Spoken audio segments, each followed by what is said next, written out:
Добар ден за сите слушатели на ЕСИ Радио. Вие сте со емисијата Шах со Љубиша Андоновски.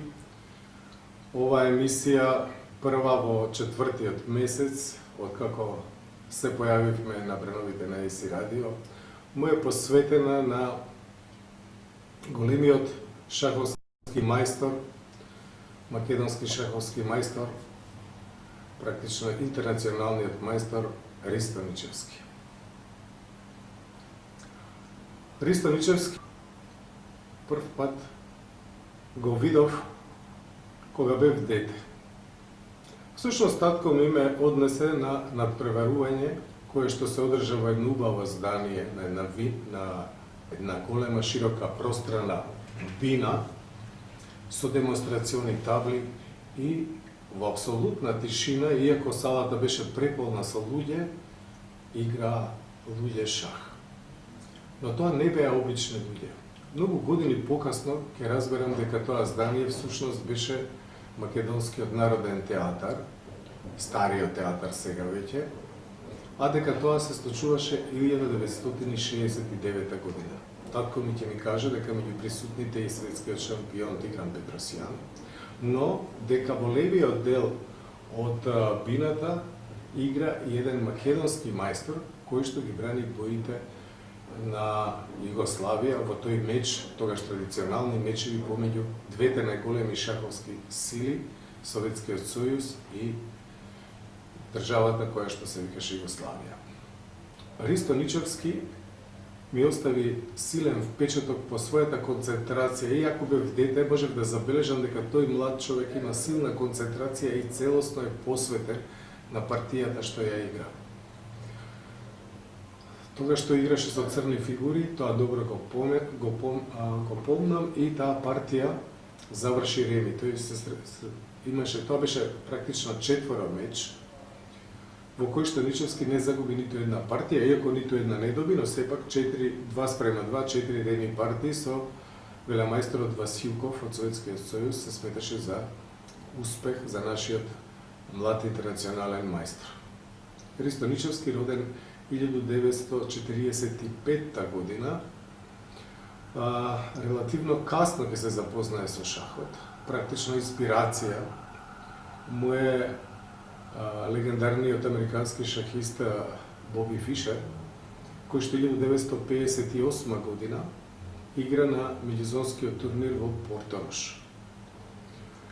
Тоа чудо дете за кое што зборуваше целата шаховска јавност, е единствен кој што им прекосеше на доминацијата на моќната советска шаховска школа и на советската шаховска сила, беше токму тоа високо и тенко момче, и тој ќе биде инспирација Ристо Ничевски да почне да работи шах со желба да може да разбере нешто повеќе за Боби Фишер.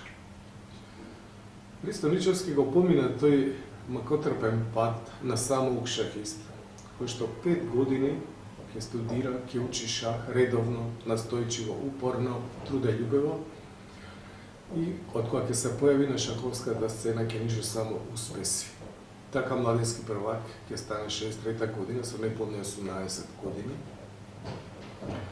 а наскоро ќе се нижат успесите и во сениорска конкуренција. За неколку години ќе стане и репрезентативец на Југославија по својот успешен настап на првенството на Југославија во Дравоград, каде што ќе го подели второто и третото место. Тоа ќе му ги отвори и репрезентативните порти, каде што во неколку мечеви нема да доживее ниту еден пораз. Значи ќе биде многу успешен и како репрезентативец на Југославија во тие млади години. Јас лично Ристо го запознав на крајот на 70-тите години. Иако многу сериозен на видом, тој всушност поседуваше многу фина чувство за хумор и беше многу дружелјубив, особено со помладите шахисти. Со него никогаш немаше да почувствувате дека тој е повозрастен од вас 15 и повеќе години, туку секогаш рамноправно и скромно се носеше. Иако со многу успеси зад себе, Znači, kako najsilен makedonski šahist, 5 pati prvak na Македонија, иако не играл многу често, значи рече се секогаш кога настапува бил шампион на Македонија. Дори со импозантни резултати. Значи, имало серии кога победил 12 партии поред, но сепак, значи, бил дружелюбив и секогаш кога Ристо нешто ќе сте го прашале, секогаш тој искрено ни одговорал. И во суштина беше многу честен човек. Значи, имав привилегија понекогаш во неговата широка тераса на неговиот дом да анализираме партии. Тој ќе опушташе летно време, ќе пушташе тревото со вода, да се олади малку терасата, ќе седневме, ќе направеше кафе и анализиравме, ќе отворевме некоја книга и Ристо ќе одбереше некоја партија и секи ми рече, по некој време ќе рече, Љубиша, што би играл сега ти тука? И така, никогаш со него не се анализираше брзо. Секогаш тој така и коментираше, така и играше шах. Значи, секогаш темелно, без брзање, промислено, значи, со длабока мисла шаховска. Да речеме, сакаме да одиме во кино или во театар, ама предходно, значи, едно 3-4 сати, гледаме шах, работиме нешто шах. Вистинско уживање беше со него, можеше многу да се научи и се разбира дека и он придонесе и за мојот, да речем, шаховски развој.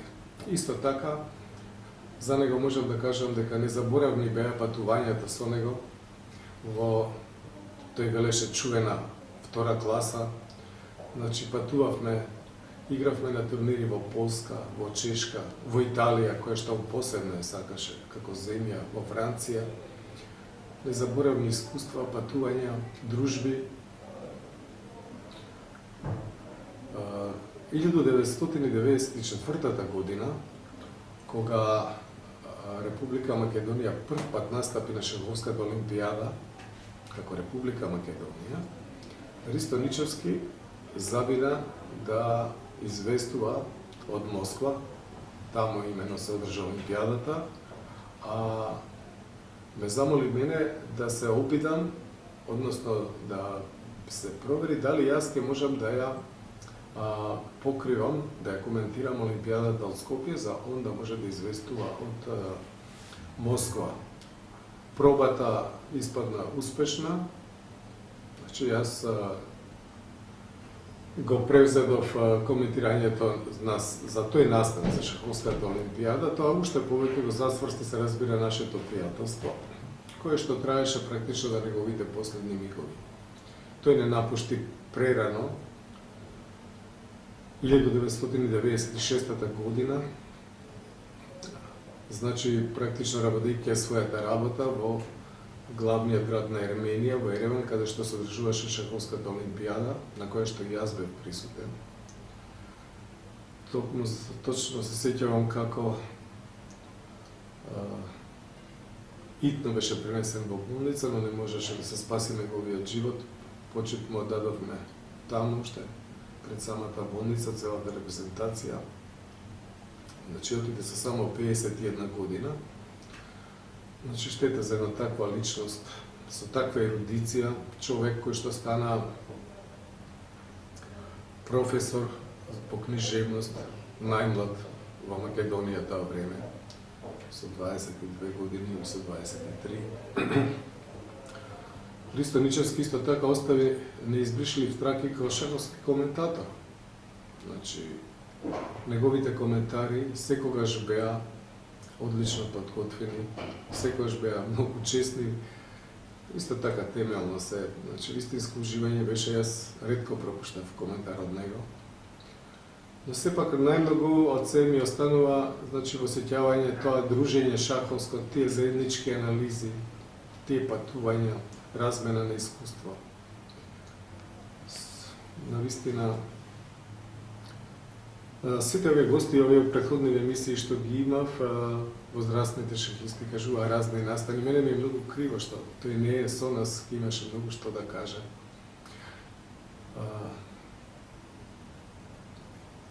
Ристо Ничевски. Инаку, неговиот син, Дејан Ничевски, кој што е шаховски мајстор исто така, 2003 година напиша одлична книга.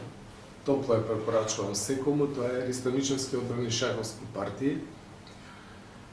книга напишана од Дејан Ничевски, кој што е инаку доктор на филозофски науки, кој што е човек со голема ерудиција, со прекрасен наречник, неверојатно елоквентен и умен човек. И често се навраќам на таа книга и на неговите партии.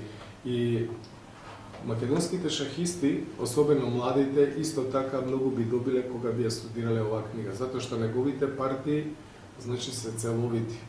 Понекогаш силниот цајкно знае да ја расипе одредена партија, но сепак во суштина, значи, тука има доволе бројна квалитетни партии кои што препорачувам младите шахисти, значи да ги проанализираат и сигурно дека нивото на нивната игра ќе порасне.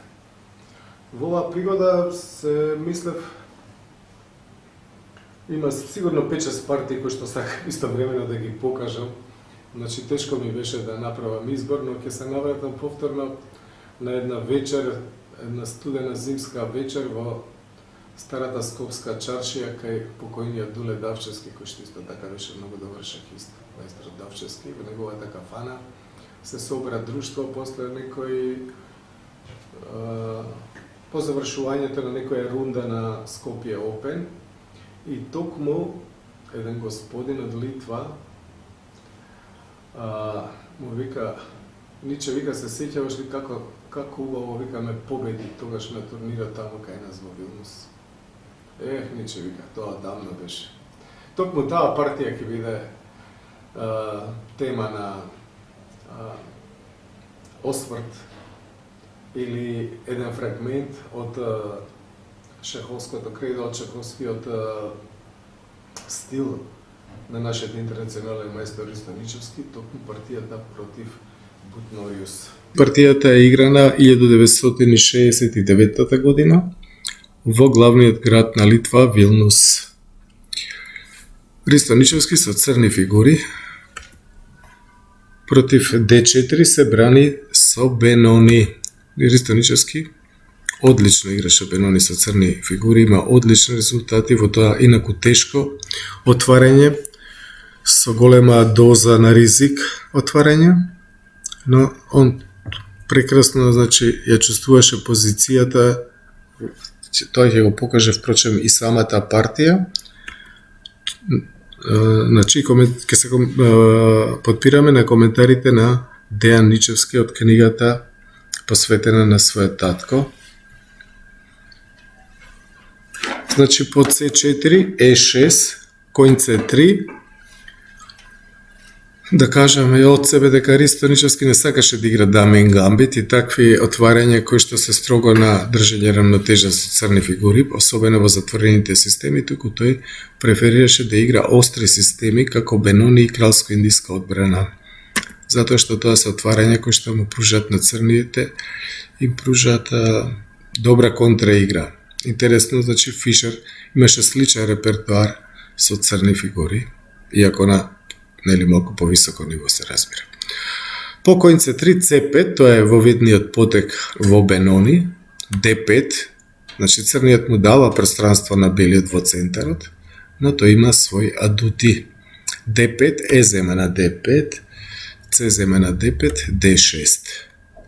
А белиот, инаку солиден литвански интернационален мајстор и репрезентативец тогаш на Литванија, Бутнориус го игра потегот G3, што е вовед во така наречената фијанкетна варијанта на Бенони, G6, ловец G2, ловец G7, конј F3, мала рокада и сега A6.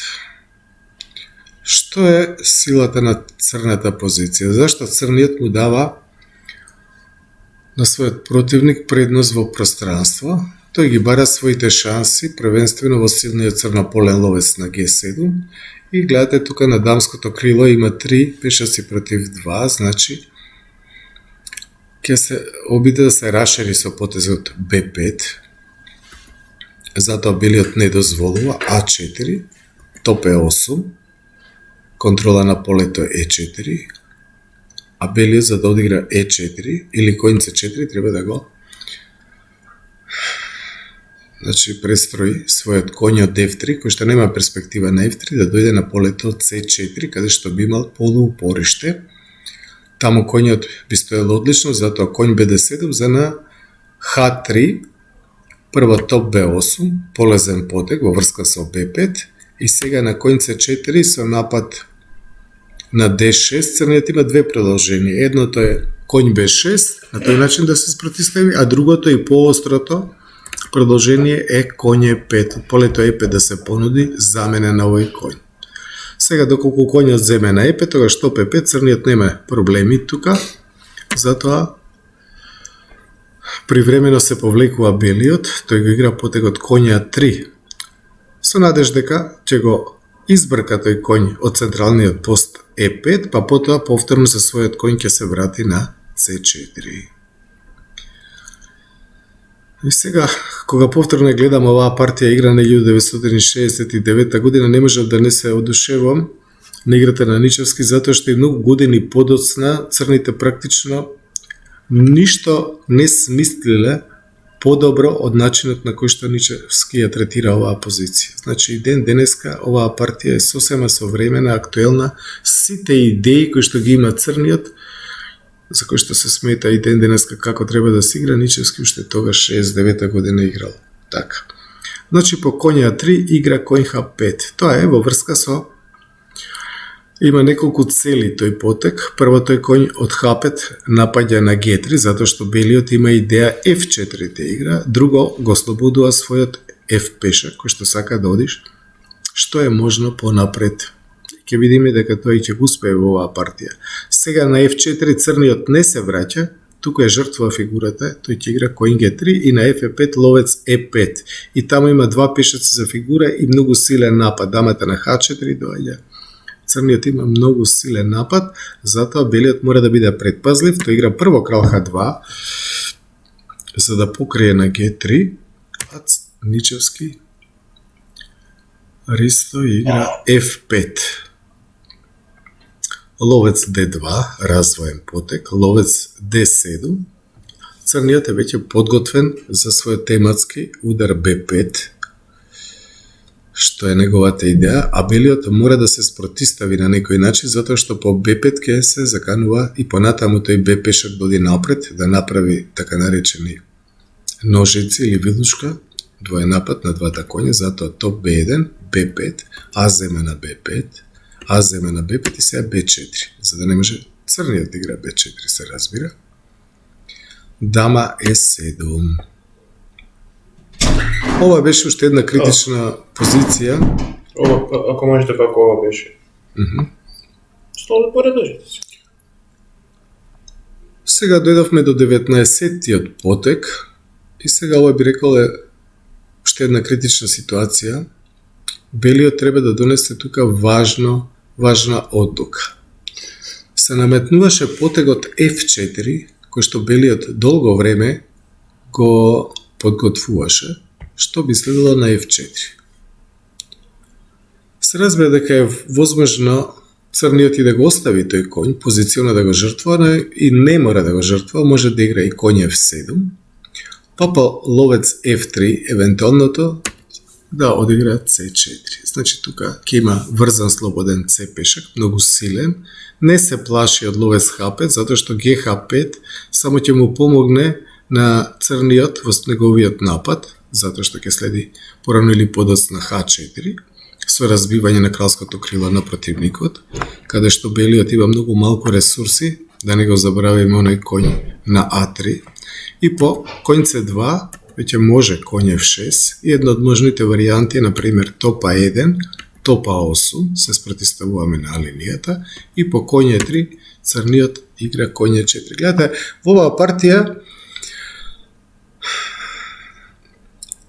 Рики, како што го викаа пријателите, игра на целата табла. Значи, и во центарот е силен, на кралското крило, на дамското крило. Значи, одлично ги води. Иначе, Ничевски беше мајстор на игра со фигурите. Значи, мајстор на иницијатива, на фигурна игра. Неговите фигури стално има добри полиња. Инако се сеќавам токму на Олимпијадата 96-та во Ереван, беше одушевен од играта на младиот Майкл Адамс.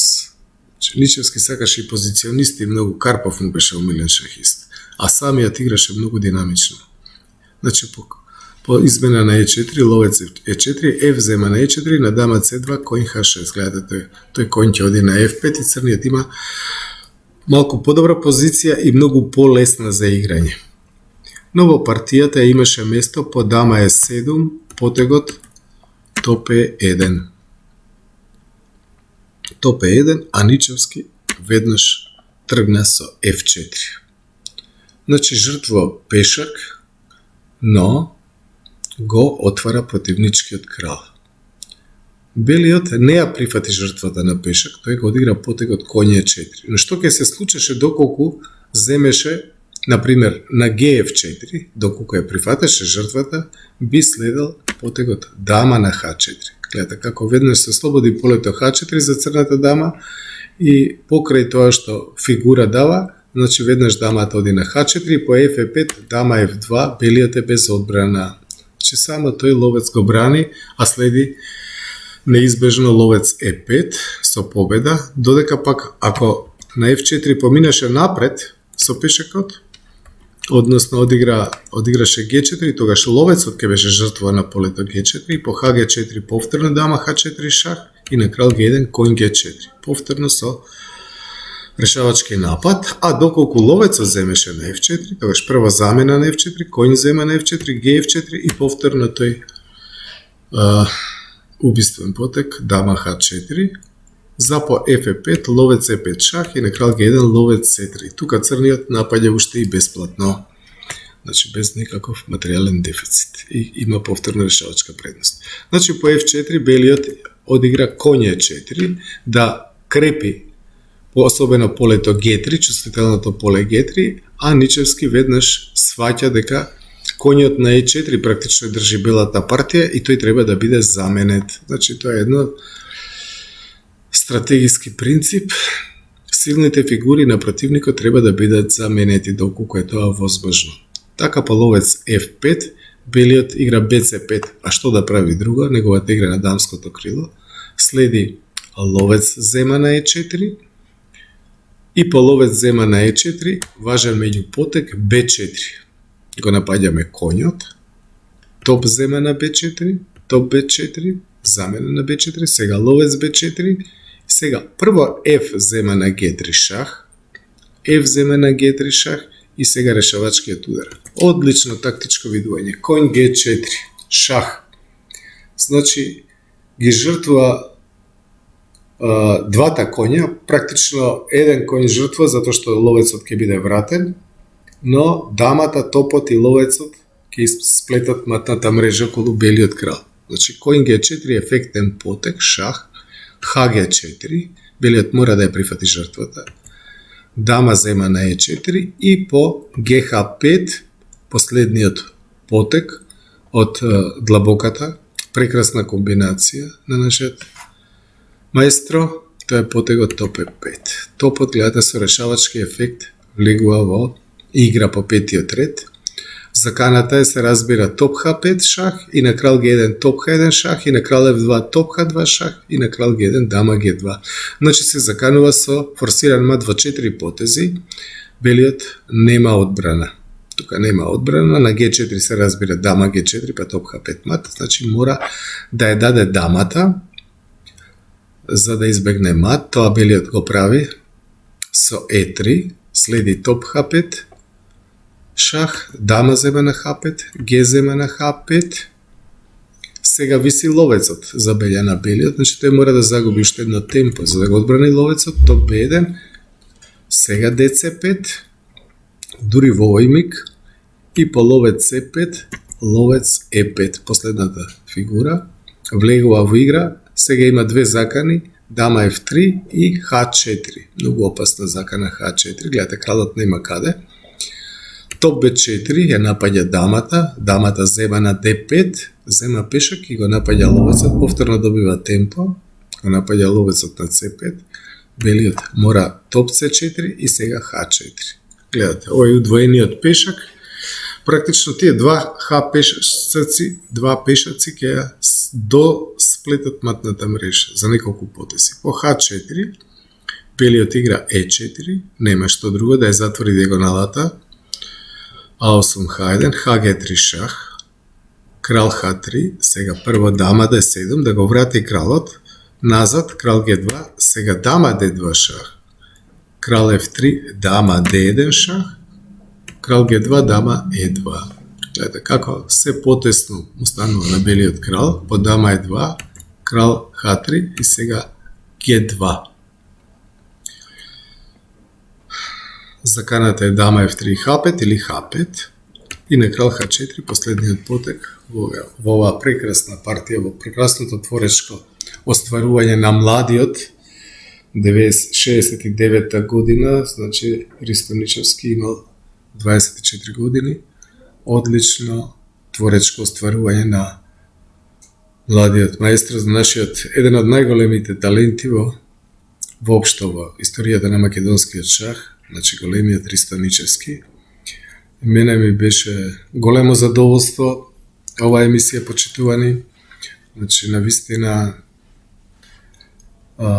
малку и тешко, но сепак значи, сакав да ги споделам тие емоции со вас и да видиме една убава партија. Ристо Ничевски има толку убави партии, уште 4-5 со задоволство би покажал, но во некоја друга пригода се надевам дека повторно ќе видиме некоја партија од него, за да можеме сите да уживаме. Со тоа би ја затворил оваа емисија. Така ќе го завршуваме овој шаховски коментар. Сега може да слушнеме една музичка нумера, па да се одјавиме.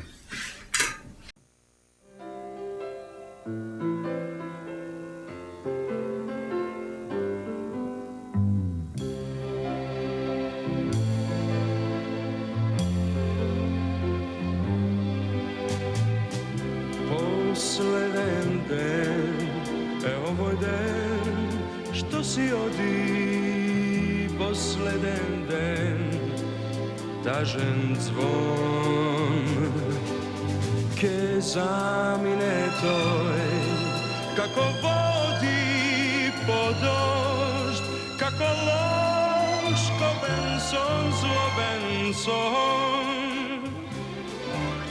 И тогаш сред зелена гора летно сонце ке блесне в зори, ке дојдеш со песна што гори, да ми дариш стари сни.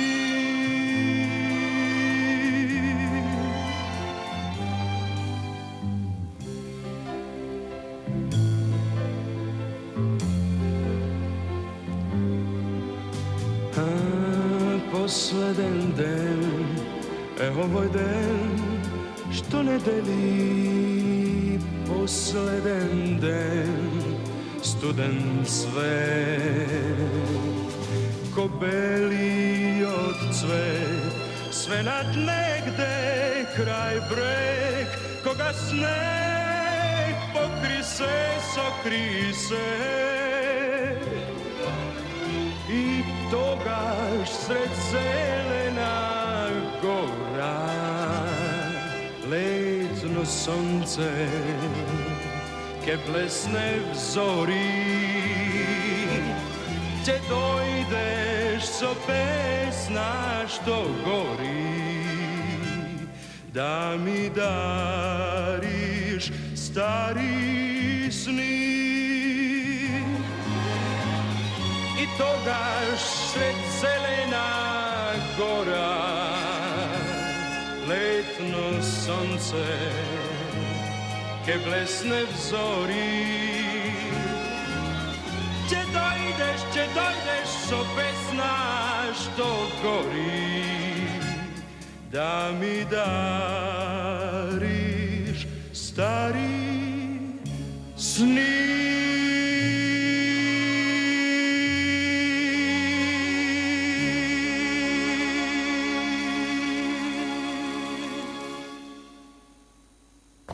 Стигнавме и до крајот на ова издание на емисијата Шах со Љубиша Андоновски, почитувани. Денес навистина имав еден емотивен коментар за мојот многу добар пријател, но за жал одамна предвремено заминатиот Христо Ничевски, нашиот голем шаховски маестро, голем човек, голем шаховски коментатор и учител. Емисија која што му беше посветена нему, еве поминаа веќе 24 години, како не напушти на 51 година, за голема жал. На пријателите, првенствено на семејството, но, ете, ние продолжуваме понатаму. Бидете со нас и следната седмица. Јас искрено да поздравувам.